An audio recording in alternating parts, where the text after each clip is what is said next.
والموقف اللي عملته هي في السيارة إنه هي اللي كانت تقوينا I want to tell you, they lied. They said there were weapons of mass destruction. There were none, and they knew there were none. There were no weapons of mass destruction. All right. From World War II to the modern era, the United States has carried out military attacks and invasions across the globe. Here are the countries invaded or directly attacked by USA, from the earliest to the most recent.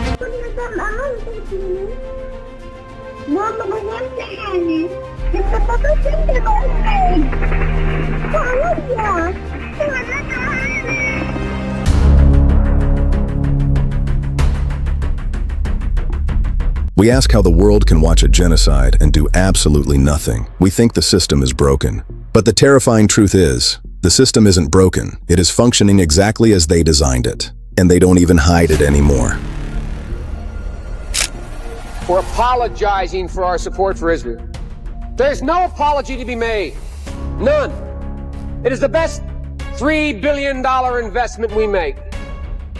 Were there not an Israel, the United States of America would have to invent an Israel to protect her interest in the region. The United States would have to go out and invent an Israel. If you take out Saddam, I guarantee you that it will have enormous positive reverberations on the region. Iraq, we have Iraq with lots of oil. They have so much oil, they don't know what to do with it. Countries don't go to war easily. Sometimes they have to be bombed into going to war. In the CIA, we didn't give a hoot about democracy. Roman, are you aware that we are sending $40 million a week to the Yes, sir. Can you name other instances of foreign aid going to terrorist organizations? We have assisted Al-Shabaab in Somalia. There's been instances of the work in Sudan, in Syria. Dozens of organizations have received indirect assistance from U.S. foreign. I want the Iranians to know that if I'm the president, we will attack Iran. David? And there was one development yesterday, it builds on reporting MS Now had earlier. Iran offered to give away all of its enriched uranium during the peace talks. And hours later, the U.S. started dropping bombs. And The Guardian broke yesterday that there were British officials, the British National Security Advisor was present in Geneva during that last round of talks. The British were surprised by the Iranian offer. They thought it was credible. They thought the talks should continue. And the British were shocked when the Trump administration started bombing Iran hours later. It's about one thing. Iran cannot have a nuclear weapon. We don't lose wars. Sometimes we don't fight to win. You know, we'll stay around the country for 15 years, just bomb the hell out of everybody, make everybody miserable. Nobody knows why we're there, you know, the wars that never end.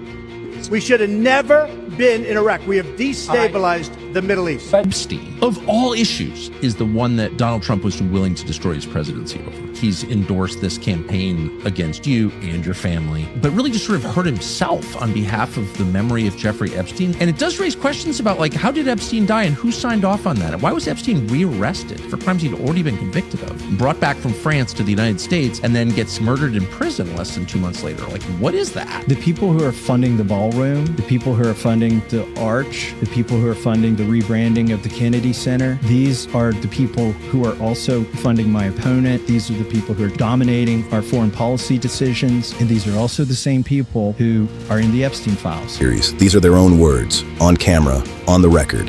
They don't view nations as democracy. Democracy didn't mean a thing to us. And I don't think it means a thing today. The true goal of the United States government is control.